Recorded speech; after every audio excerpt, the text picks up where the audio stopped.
20 minutes, 20 minutes, c'est une façon de dire que ça peut être un peu plus, pas trop qu'un peu plus. J'avais pas vu 30. Un des membres du mairie, donc pour donner son avis. Je dis 20 minutes et un peu plus, à condition qu'un peu plus, ça ne soit pas trop, c'est clair, non? Et puis donc après, chacun du membre du jury donnera son avis, et puis on verra, selon les cas, si il faut que tu répondes immédiatement, les réponses se font un peu en vrac, un paquet. Voilà, et bien, je crois qu'il n'y a plus qu'à te donner la parole avec un titre de thèse qui s'affiche sous les yeux. Merci Monsieur le Président, Mesdames, Messieurs du jury, Mesdames, Messieurs de l'assistance. Donc, effectivement, la main de l'apprenti concepteur dans la pédagogie du projet d'architecture face aux outils numériques. Tout d'abord, vous présenter la cartographie de ma soutenance, donc de cette présentation orale, que j'avais prévu en 30 minutes chronomètre en main. Je vais essayer de raccourcir pour justement ne pas être dans le trop. J'ai mis mon chronomètre en marche. Donc en 7 points. En premier, en 1, un prologue. En 2, une partie consacrée au cadre de la recherche, de ma recherche. En 3, la problématique exposée et centrée. En 4, manifeste, le site web sur lequel ont été référencés et indexés toutes mes expériences pédagogiques, professionnelles et de recherche, dont ce doctorat. En 5, la recherche participative, élément essentiel de mes investigations. En 6, les préceptes comme leçon, enseignement. Et enfin en 7, un épilogue. Prologue. Après avoir exercé ma profession d'architecte durant plus de 15 ans dans différents domaines de création, comme l'architecture, le design, l'urbanisme, les installations éphémères artistiques, j'ai rejoint pour des raisons personnelles l'enseignement, que j'ai toujours considéré comme une bataille engagée pour former des esprits libres et indépendants et créatifs. Ma première expérience pédagogique remonte à 1995 à l'Institut régional d'art visuel de la Martinique, où j'ai enseigné une matière intitulée Approche scientifique des arts plastiques. Peut-être un premier signe du destin. Et depuis donc une dizaine d'années, je me consacre exclusivement à l'enseignement. Entre autres à Damas, où j'ai enseigné dans 3 facultés différentes d'architecture, en intermédiaire ici à Paris 8, et en design dans des workshops dispensés à nouveau à l'IRAB, donc à Fort-de-France, et à la Straight College à Paris. En 2002 déjà, en atelier projet 3e année à la faculté d'architecture de Damas, j'ai été interpellé par l'arrivée fulgurante des logiciels de CAO, qui ne dataient pas de cette époque, je veux dire dans la besace des étudiants, et de suite cette révélation m'a semblé suspecte, non dans sa forme, mais bien dans son fond. Interrogation non seulement liée à l'impact de l'utilisation de ces outils numériques dans la conception, mais aussi en parallèle les questions sur le rôle des enseignants quant à leur place et leurs actions au sein des dispositifs universitaires. Ce que je définis comme une inquiétude positive me permet de questionner ces bouleversements que nous vivons de plein fouet, sans trop de recul, sans aucune possibilité aujourd'hui laissée de choisir notre système d'action. Numérique sceptique, vous l'aurez peut-être déjà compris, je suis, mais je vous rassure, cette recherche me permet encore de déconstruire cette allergie première à un système qui me semble pernicieux à plus d'un titre. Démontrer l'hypothèse qu'il y a un danger à laisser une certaine pensée ambiante s'installer comme quoi nous vivons dans le meilleur des mondes grâce à ces nouvelles technologies qui effacent la présence corporelle humaine au détriment des machines. Cadre de ma recherche. De suite, en 2007, quand je me suis inscrit donc, ici à Paris 8, à l'école doctorale Cognition, Langage et Interaction, j'ai tout de suite été interpellé par cette trilogie qui balise clairement le terrain de jeu de ma recherche, autant dans les sciences de l'information et de la communication, mon domaine, je dirais, d'adoption, que dans l'architecture, mon domaine de formation d'origine. Ces 3 termes seront bien les cadres de cette recherche, garde-fous, barrières et limites, qui n'empêcheront pas certaines porosités pour trouver la meilleure position pour rechercher, affirmer, démontrer et proposer une alternative à ma problématique. Cognition, langage, interaction, avec des définitions limitées à ma thèse dans le contexte de mes travaux. La cognition et son rapport à la pédagogie, mécanismes de la pensée qui ont trait à la connaissance ou aux connaissances. Langage langage au pluriel, donc 2 langages. Le premier, l'architecture, les 5 champs qui caractérisent la discipline, comme objet architectural, comme pratique architecturale, comme savoir architectural, ou branche de la connaissance, comme recherche, justement, et comme enseignement en tant qu'occupation universitaire. Et second langage, donc information et communication, cette troisième vague qui amène ces médiums à bouleverser nos sociétés et nos cultures avec ce que Jacques Ellul appelle l'invention de l'inutile. Enfin, interaction, où l'action et l'influence réciproque qui peut s'établir entre 2 objets ou plus, qui nous amène à nous concentrer dans notre cas sur l'interaction entre l'homme et la machine. Pardon. Problématique. Ma problématique a été de suite une question délicate de par mes expériences passées professionnelles, tout l'acquis que j'avais donc derrière moi, loin d'être un terrain vierge, entre justement se prendre parti et prendre position, pour éviter ce que certains pourraient voir, et m'ont d'ailleurs plus ou moins reproché au tout début de ma recherche, comme une problématique suspecte, dans le sens justement de parti pris et d'une position affirmée. Problématique qui représente pour nous un réel questionnement non ambigu, qui nous interpelle dans le champ de la pédagogie du projet, quel que soit le domaine d'intervention, l'architecture, le design, l'hypermédia ou d'autres domaines de création. Problématique comme remise en question et en cause des fondements de la pédagogie du projet, d'architecture dans notre cas explicite, à l'heure de l'invasion des outils numériques dans la conception, avec une confusion justement du projet pensé, du concept révélé et des images générées avec des logiciels de CAE, donc de conception assistée pour ordinateur. Nous soulignons de suite une confusion justement qui règne entre le dessin EIN et le dessin IN, entre le projet et le rendu, entre le concept réfléchi et le concept et l'idée assistée, entre la représentation et la simulation, entre le désir et l'envie. Une situation pédagogique que nous jugeons critique et risquée, en train de former des pantins de la conception au service de forces économiques qui imposent leur réseau et leur système pour s'attribuer tous les marchés, et ce à toutes les échelles, de la maison individuelle à la ville. Un recadrage de l'environnement informatique avec une hypothèse basée sur le fait que ces outils numériques ne sont pas du tout appropriés aux étudiants en architecture du premier cycle. J'insiste sur le premier cycle car je vise cette population d'étudiants qui correspond aux 3 premières années d'études, justement dans le cadre de la conception du projet dans leur première phase. Un repositionnement du corps au centre des dispositifs de conception pour arrêter de rendre l'homme passif devant la machine.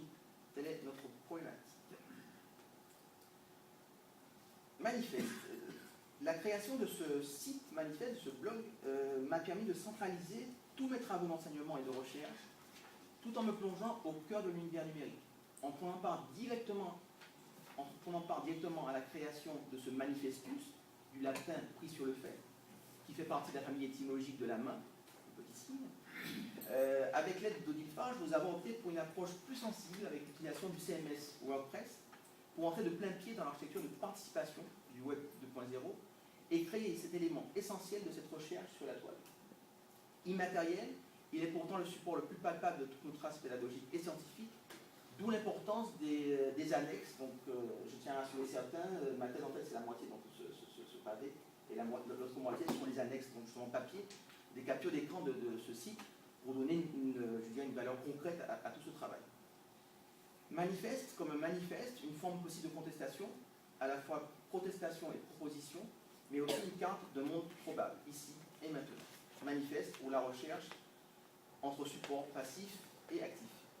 Je vais vous présenter maintenant 4 petites vidéos, 4 captures d'écran vidéo de manifeste justement, qui durent chacune 30 secondes. La première nous donne un peu, je dirais, l'ambiance, le ton de ce site. C'est une vidéo qui existe, donc qui est sur la page d'accueil, donc le manifeste. Et là, on a un petit aperçu de 30 secondes.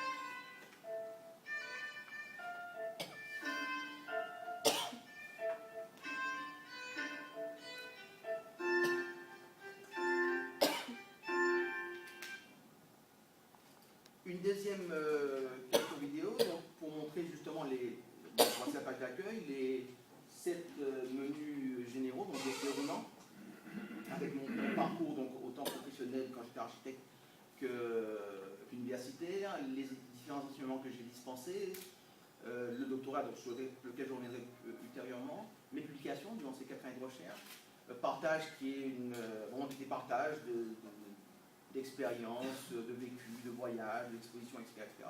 Et un forum sur lequel je m'entendrai plus tard. Et les liens. Donc voilà, à toute capture d'écran, qui nous permet de naviguer donc, sur ces différentes pages.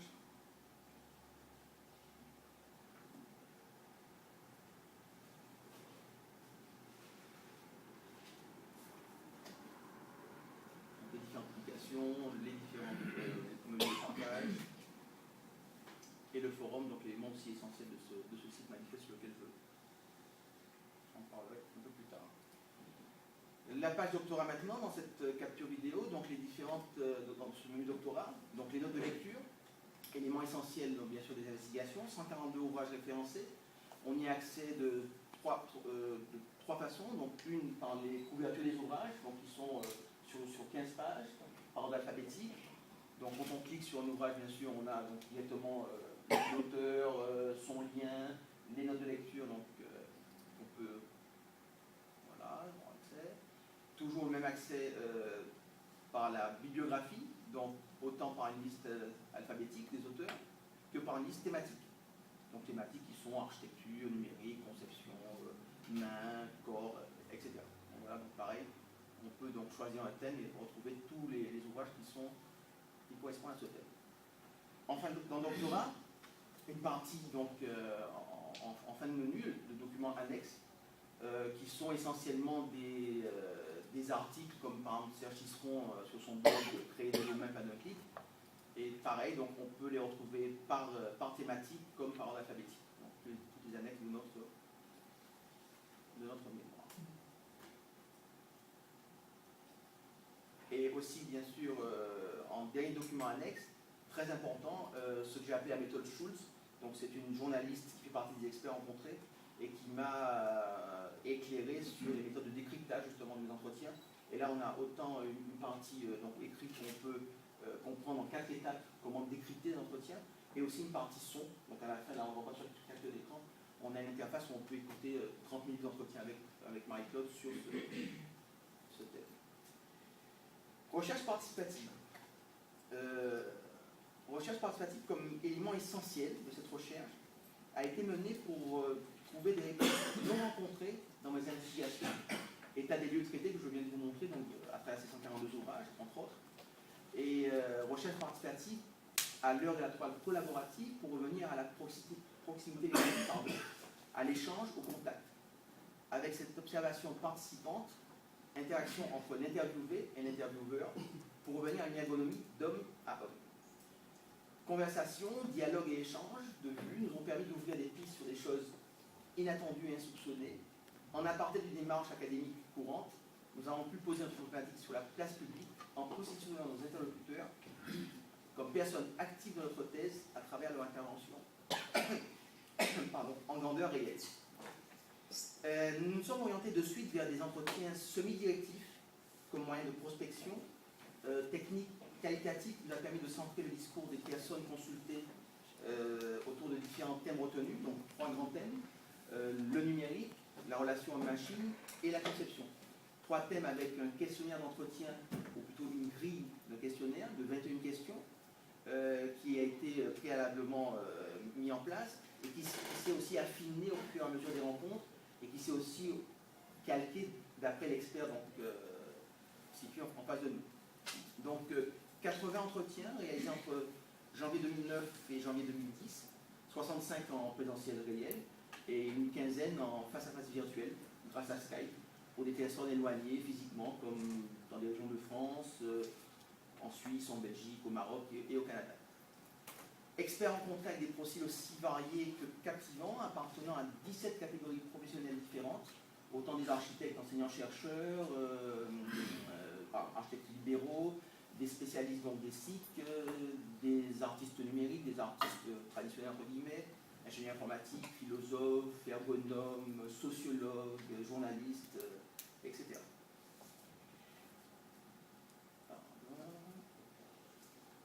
rencontrée réalisée donc avec ces experts dure en moyenne 60 minutes et il a fallu quelque chose comme 8 heures de décryptage par heure d'écoute, de décryptage et de montage audio, avec à l'arrivée près de 1000 fichiers MP3 indexés sur le site manifeste donc, et que l'on peut consulter soit dans les pages d'entretien, donc une page par expert, donc 80 pages, que je vous montrerai en capture vidéo, soit dans l'application de croisement que nous allons aussi voir, qui a été réalisée par Samuel Doneski, ou des écoutes infinies à partir de nuages de mots-clés. Toutes ces contributions sont mises à disposition des enseignants, des chercheurs et des étudiants, avec la possibilité de faire leurs remarques et d'apporter leur éclairage dans la page forum de manifeste, sur laquelle je reviendrai. Des tâches qui nous ont aussi permis de faire ressortir des dérivatives, base primordiale de la synthèse de ces entretiens, qui occupe 3 chapitres sur 7 de ce manuscrit. Alors, à nouveau, 4 petites vidéos, donc capture d'écran de manifeste, pour vous présenter justement la recherche participative.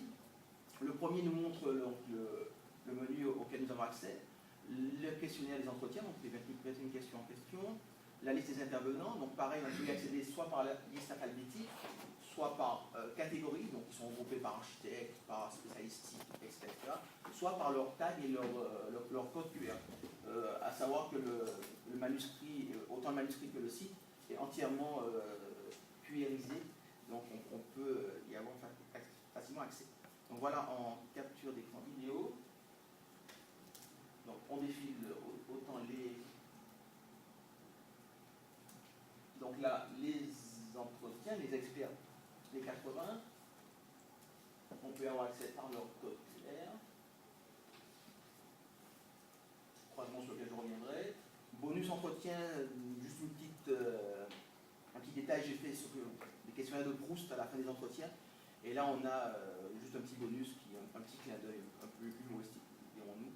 Et enfin, en dernier, c'est tout récent, c'est tout chaud, mes réponses audio à ce questionnaire. Un exemple d'une fiche entretien, d'une page d'entretien. Bon, c'est un clin d'œil, bien sûr, absolument volontaire. Donc, la page de Paul Virilio. Donc, on voit tout de suite, la page se constitue bien sûr du nom, prénom de l'expert rencontré, la catégorie donc entretien, sa profession, la date de la rencontre. Dans ce cas, Paul Virilio, vous en doutez bien, n'a ni site web, ni lien blog, etc., et encore moins un mail. Mais souvent, nous trouvons donc des liens correspondant à l'expert, des affiliations quand il est universitaire, etc., etc. Ici, les mots et les phrases clés des prises de notes que j'ai réalisées durant l'entretien. Et de suite, donc, on peut voir défiler ce dont je viens de parler. Et là, tout de suite, on voit donc apparaître le numérique, donc le chapitre correspondant, la question. Qu'est-ce que le numérique, par exemple, évoque pour vous? Vous pouvez rendre une définition. Ici, des mots-clés, des mots tagués dans le fichier MP3 qui serviront pour l'application croisement. Donc si je continue, donc je lis ça, et comment l'interface je mets sur P, bien sûr, j'entends la numérologie, c'est-à-dire une superstition et une religion du chiffre qui... Ce n'est pas innocent, bien sûr, vous en doutez bien, comme réponse. Donc on continue à défiler, on voit apparaître le deuxième chapitre, machine, le troisième conception, etc. Toujours pareil, la question, les mots tagués, et donc l'interface pour pouvoir écouter les réponses. Il y a l'aplatissement de la volumétrie. Ensuite... Voilà, donc je vais accélérer un petit peu. Croisement, juste vous montrer donc cette application, cette interface donc d'écoute aléatoire infinie. Donc on voit tout de suite apparaître dans ces nuages de mots-clés ici les 3 chapitres, homme, machine, conception et numérique. Ici la profession des experts rencontrés. Donc quand on clique sur un mot, il descend la petite coche magique qui va nous permettre donc d'écouter, dans notre cas, vous voyez là, Nous sommes dans la c'est le curseur, si tu veux, le curseur idée. Donc là apparaît ici en bas la question à laquelle répond l'expert. Donc là, dans ce cas-là, c'est qu'est-ce que vous évoque la distinction entre le monde réel et le monde virtuel. Et le nom de la personne, donc François Mellet, le temps. Il est très singulier, le curseur. Il est très personnel. Enfin, la nuit, je fais 3 fois le tour du monde avec ma carte de diable. Et on peut ainsi donc poursuivre. Donc là, je montre un deuxième encore plus vite. Là, vous voyez les nuages sont encore étoffés. Donc on avait les 3 chapitres, les mots-clés des questions. Ici, ce sont les professions des experts, ce sont les experts rencontrés. Et là, ce sont les mots-clés des réponses. Et donc, tout ça se mélange. Voilà. Là, par exemple, on peut écouter Roy Derriage, donc d'Architecture Studio, qui répond à la question concernant Internet. En France. Donc voilà, quand je choisis par exemple d'écouter Frédéric Borel, autre architecte. Ni l'un ni l'autre ne disent pas avec l'un, je pense que voilà, c'est. Etc. Forum dont je vous ai parlé tout à l'heure, donc ce forum comme espace d'agrégation et d'échange avec 3 cadres possibles. Donc le premier, analogique numérique, le second, pédagogie projet, et déjà depuis maintenant presque un an, on a une vingtaine de personnes, autant des enseignants, des chercheurs que des étudiants, qui ont laissé donc leurs traces, leurs réflexions, leurs remarques concernant ces 2 thèmes, en lien direct bien sûr avec cette recherche. Précepte du même nom de notre avant-dernier chapitre donc, du manuscrit, avant la conclusion générale. Précepte comme leçon, comme recommandation, comme enseignement, ou quelques pistes de réflexion vers une pédagogie autre, qui passerait justement par corps humain, donc un retour au corps, qui me semble de plus en plus crucial et déterminant face et avec ces technologies qui nous enferment dans un monde de plus en plus étroit. L'architecte doit effectivement occuper tous les terrains, être présent partout. En travaillant in situ, il doit faire en sorte que l'architecture existe d'abord pour être au service du corps et de l'homme. Et la porte d'entrée, l'accès direct à ce replacement du corps au centre de la question de la pédagogie de l'architecture passe justement par l'organe du tact, du toucher, de l'appréhension, la main. Mains qui permettent cette friction pour suivre les élans de la pensée. Car aujourd'hui, nous nous rendons compte qu'avec l'ordinateur, la friction a un peu disparu, nous sommes plutôt dans la fiction, avec ce fameux clic magique que nous pensons être notre attention directe. Une réalité que l'on ne veut pas voir, ou que l'on ne peut plus percevoir, tellement nous sommes occupés par ce progrès technologique qui compte bien plus de collaborateurs que de résistants. Cette proposition du manuel, ce réinvestissement corporel de l'étudiant, passe par une renaissance du dessin et de toutes les formes plastiques physiques possibles. Non comme une fin en soi, bien entendu, mais comme un moyen d'approcher un discours à construire. Laboratoire de l'imaginaire à mettre en place en retenant la notion du dessinateur public, qui est l'architecte, et qui doit effectivement savoir dessiner, entre guillemets, quel que soit le moyen d'expression retenu, comme le croquis, la photographie, le collage, la vidéo, l'écriture, etc., pour transmettre justement ses idées et traduire ses directions conceptuelles avant de les confier aux outils numériques pour ce élan créatif. Grâce au dessin, le saut est alors assuré vers le dessin, yen, le projet, étymologiquement jeté en avant, et en reprenant l'essence de l'architecture. Et cette projection mentale que les étudiants doivent habiter en permanence pour supplanter en importance ces images graphiques et infographiques qui prennent de plus en plus de place, bien entendu, et qui lui laissent très peu de mémoire à traduire, de vécu à partager, de discours à transmettre, de scénarios à écrire. Cette chose mentale, justement, à dévoiler entre intuition et attention, entre induction et déduction, entre analyse et catalyse, etc., pour se préserver de toute influence extérieure technologique. Me voilà donc positionné pour une conception assistée par concepteur assisté par conception, dimension pédagogique comme contenance, comme épaisseur, comme étendue et comme échelle surtout. Élément de découverte et de rapport au monde, à nos écoumènes souvent occultés par le numérique. Ce CAC, pas le 40, mais le CAC tout court, pour une reprise en main fondamentale des principes de l'enseignement, avec entre autres une pédagogie cohérente à mettre en place, une autorité du corps enseignant à réinstaurer, une réhabilitation des moments clés du projet, la correction, que nous jugeons complètement inadéquate quand on se retrouve avec des étudiants face à un écran encore plus inportable, vraiment une ergonomie très médiocre pour corriger un projet d'architecture, ou un projet tout court, une reconnexion entre monde professionnel et universitaire, un repositionnement du corps et du mental pour donner à l'étudiant cet état de solitude nécessaire et de temps incompressible de l'agitation du projet, en totale contradiction avec la culture de la création rapide marquée par le digital, une désacralisation de l'architecture du star system, justement liée à ces techniques de la représentation de la simulation, Et quand on voit aujourd'hui des étudiants qui pensent que parce qu'ils vont utiliser cassette d'assaut, ils vont être tout de suite franc-guéris. Et c'est là qu'il faut peut-être leur rappeler qu'il faudrait commencer par faire de l'architecture classique, entre guillemets, l'apprendre, la maîtriser, la connaître, la réaliser, avant de faire de la haute architecture, et cela bien des années après leur diplôme. Pédagogie, donc tout cela nous amène entre cette concepteur assisté par conception, nous amène, nous espérons, vers une conception assistée par concepteur qui devrait nous projeter sur ce que nous appelons une pédagogie métisse. Pédagogie métisse ou l'occasion d'opérer un réenchantement qui allierait l'amanus et le digite en donnant au premier interprète un rôle majeur dans la première partie de la conception et au second un rôle d'exécutant, de figurant dans la seconde partie du dessin projeté. Une des pistes de réflexion que nous désirons appuyer pour cette solution serait le mind mapping et la possibilité de manier les cartes mentales, revenir ainsi à des cultures orientales anciennes où les maîtres ne donnaient que 3 instructions fondamentales: obéir, coopérer et diverger.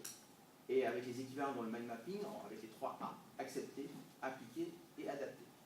Ramener ainsi cette génération d'étudiants plus graphistes qu'architectes sur la voie du discours, en allant plus loin que ces belles images produites par des logiciels non dédiés à l'architecture, et en replaçant, et on a ici une illustration de ce que nous désirons mettre en avant, c'est-à-dire que les outils numériques doivent être effectivement un satellite parmi tant d'autres qui gravitent autour de l'élément essentiel du domaine de l'architecture, de ces études, et non comme nous le sentons et nous l'avons souligné dans plusieurs facultés d'architecture, les outils numériques au centre comme une finalité et non comme un instrument. Pour revenir à une architecture qui devrait ressembler à ce que Patrick Bouchain, architecte, définit comme étant désir, alliance, tendresse et passage, il nous faudrait envisager un recul face à cet univers digital.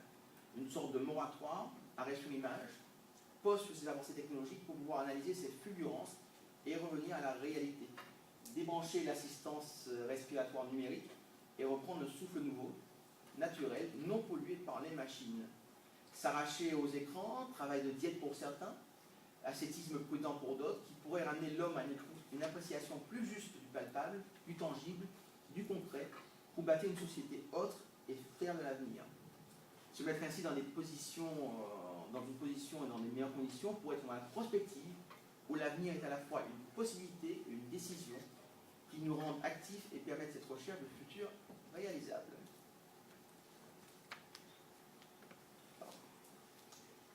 Épilogue.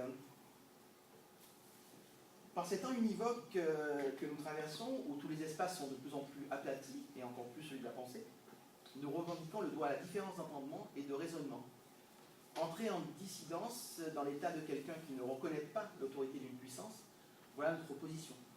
Enseigner aux apprentis concepteurs l'acte premier du résistant, savoir dire non. Pour incarner l'homme relié à son milieu naturel grâce à sa main, interface entre les différentes dimensions de l'existence, dedans, dehors, sujet, monde, matière, question, identité, altérité, rempliment, évidement, analogie, digitale. Résider ainsi dans la posture du révolté, dans l'engagement continu, tenir cette condition d'opposant coûte que coûte, pour retrouver cette faculté dont parle Émile Cioran, de contempler les choses et l'art de perdre intelligemment son temps, en reliant l'intellectualité et la spiritualité pour s'arrêter et s'attarder avec soi. Ainsi former des apprentis architectes, véritables fantassins culturels, à se sentir investis d'une mission de sentinelle de la conception logique, juste et harmonisée. Les aider à pouvoir s'engager, à pouvoir être acteurs de et dans la société. Résider ainsi dans la vraie vie, en s'éloignant du vivre répétitif dicté par les nouvelles donnes de l'échiquier où le jeu est écrit d'avance. Pour cela, se placer dans l'antre, avec un E, entre l'analogique et le numérique, sur la médiane délicate de nos vies actuelles et virtuelles, pour s'éloigner de l'antre, avec un A, de l'obscur, du repli, de l'enfermement. Perspective que j'ai déjà commencé d'envisager, et que je voudrais confirmer bien entendu après cette recherche, avec des ateliers expérimentaux que j'ai mis en place autant à l'UST à Damas, autant avec les Master Scènes ici, et je peux en parler peut-être un peu plus tard, en hypermédia, que dans les workshops que j'ai déjà animés en design. Retrouver ainsi une éducation de l'existence à travers un repositionnement de la poésie du vivre, acte conceptuelle placée au potomitan, au centre de nos univers et de nos existences. Pour finir, ce mot de Stéphane Hessel dans son essai Indignez-vous, créer, c'est résister, résister, c'est créer.